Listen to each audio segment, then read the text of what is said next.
When I arrived here in 1999, the present track is the present track. We had 140, 150 members on the team because it was a one-school town, and we still hosted the Woodland Invitational, which was one of the most popular invitationals in Northern California. Well, the track itself is outdated. This is an era of all-weather tracks. That's a rubberized surface that usually come in at the cost of a couple of $1 million. But the stands and the berms that the stands sit upon that were created by the community of farmers are eroding, and so our lights are in jeopardy of falling, and our press box is listing.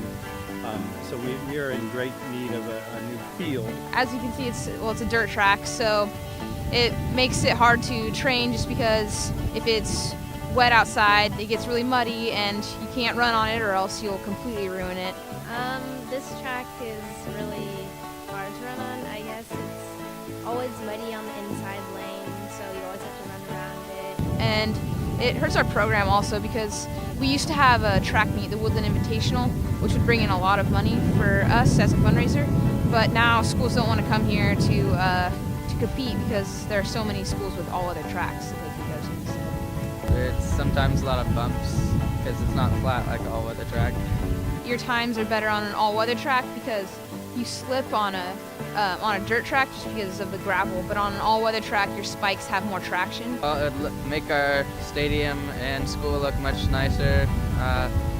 It would make us have much faster times. And so right now we want to raise $5,000 to pay that initial upfront cost to a firm that would specialize in building, getting the infrastructure in place to build this type of stadium.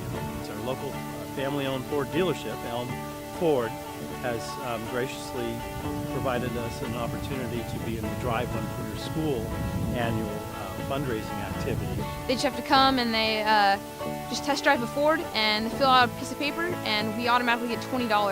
Yeah, I think that Ford is striving to be number one and doing the best they can. I think the Woodland track team is doing the same thing. They've done very well the last few years, and I think they're going to do very well in the league this year. It's the grassroots support of people like Art. We're lucky to live in a farm-based town where that hard work and discipline is at the essence of the American dream.